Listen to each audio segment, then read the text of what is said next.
నాయకత్వ పెంపుపై నంద్యాల కర్నూలు జిల్లాల మండల విద్యాధికారులకు ఉన్నత పాఠశాలల ప్రధాన ఉపాధ్యాయులకు 6 రోజుల శిక్షణ కార్యక్రమం 3వ బ్యాచ్ రాఘవేంద్ర బీఈడీ కళాశాల నన్నూరు టోల్గేట్ నంద్యాల రోడ్డు శిక్షణ కార్యక్రమంలో విద్యాశాఖ అధికారి శ్రీ శ్యాముల్ పాల్ 75వ రాజ్యాంగ దినోత్సవాన్ని పురస్కరించుకొని 1949 నవంబర్ 26న రాజ్యాంగాన్ని ఆమోదించిన రోజు రాజ్యాంగాన్ని పరిరక్షించుకుందాం ఈ శిక్షణ కార్యక్రమంలో సమగ్ర శిక్షా సహాయ పర్యవేక్షణ అధికారి డాక్టర్ షేక్ రఫీ నంద్యాల జిల్లా సహాయ పర్యవేక్షణ అధికారి యూనస్ బాష్ 210 ప్రధాన ఉపాధ్యాయులు మండల విద్యాధికారులు మాస్టర్ ఫెసిలిటేటర్స్ పాల్గొన్నారు. అంత మాత్రం కాకుండా ప్రపంచ దేశాల్లో అన్ని దేశాల్లో కూడా మన రాజ్యాంగాన్ని మాదిరిగా చేసుకొని రాసిన దేశాలు చాలా ఉన్నాయి.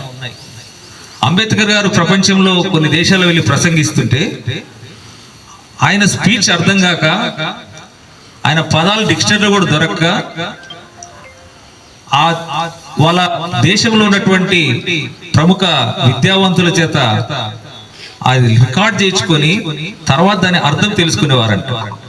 అటువంటి బహుముఖ ప్రజ్ఞాశాలి జ్ఞానవంతుడైనటువంటి అంబేద్కర్ గారు ఆయన యొక్క దృష్టి, ఆయన యొక్క ఎయిము, ఆయనకు విజను ఏదో తాత్కాలికంగా మన దేశానికి ప్రగతి ఒక 2 సంవత్సరాలు తను ఉన్నంత కాదు, కానీ కొన్ని వందల సంవత్సరాలకు అవసరమైనటువంటి దూరదృష్టితో ఏ ప్రజలు నష్టపోకుండా కుల మత ప్రాంత వర్గ విభేదాలు లేకుండా సమానత్వపు ఆలోచనతో తను ఎన్నో ప్రణాళికలు రాజ్యాంగంలో రాసిపెట్టాడు.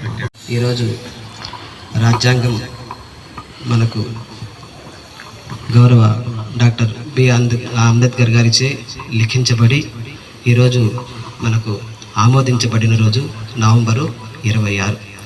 ఇప్పుడు ఈ రాజ్యాంగం పైన మన గౌరవ విద్యాధికారి కొన్ని పలుకుతారు. రాజ్యాంగం దేశానికి, దేశాలకు, రాష్ట్రాలకు ఎన్నో విభేదాలు బ్రతకడానికి ఆస్కారం ఇచ్చాడు.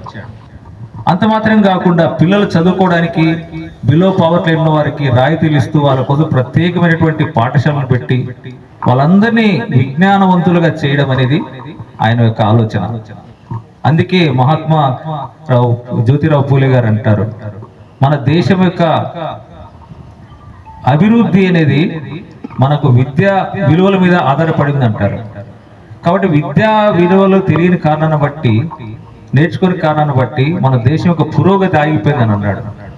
కాబట్టి వీటన్నిటి విషయాల్లో మనకు అంబేద్కర్ గారు నేర్పించేటువంటి పాఠం ఏమిటంటే, మనం సమాజంలో ఒక స్థాయిలో ఉన్నాం, మనకు అన్ని తెలుసు, కానీ ఆచరణలో మనం అందరము విఫలమైపోతున్నాం.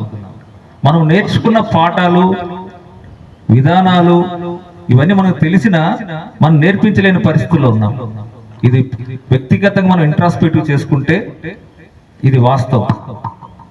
కొంత మేరకైనా మనము ప్రాక్టీస్ చేస్తూ ఇతరులను ఆ మార్గం అనుసరించడం చేయగలిగితే అంబేద్కర్ ఆశయాలను మనం తప్పకుండా నెరవేర్చేవారు. అంబేద్కర్ గారు పెట్టినటువంటి ఆశయాలు కానీ మనం నెరవేర్చగలిగితే మన దేశంలో ఎటువంటి అసమానతలు ఉండవు. కుల మత ప్రాంత వర్గీయ బడుగు బలహీన వర్గాలు అనేటువంటిది మొత్తం వెడలిపోయి ఏకత్వంతో మనం ఉండొచ్చు. అందుకే మన దేశంకి ఏమంటారు, భిన్నత్వంలో ఏకత్వం. ఆ నినాదాన్ని మనం అవలంబించాలంటే మనము క్రియాపూర్వకంగా ఇవన్నీ మనం నేర్చుకుంటూ మన పిల్లలు నేర్పిస్తూ సమాజానికి ఏ రోజు ఇది బోధిస్తామో ఆ రోజు మనం తప్పకుండా సక్సెస్ కాగలం. మన దేశం యొక్క పురోగతి తప్పకుండా ఉంటుంది. ఈ యొక్క రాజ్యాంగ దినోత్సవం రోజే ఈ యొక్క అంతర్జాతీయ మన యొక్క దేశానికి లా డే కూడా డిక్లేర్ చేశారు. లా చదివినటువంటి ఆ సుప్రీంకోర్టు న్యాయమూర్తులందరూ కలిసి ఆ రాజ్యాంగాన్ని చదివితే మన రాజ్యాంగంలో, మన లాలో, మన యొక్క ఎన్ని లొసుకులు ఉన్నాయా అని తెలుసుకొని వాళ్ళు కూడా ఆ రాజ్యాంగాన్ని అనుసరించి లా డేగా పెట్టుకున్నారు.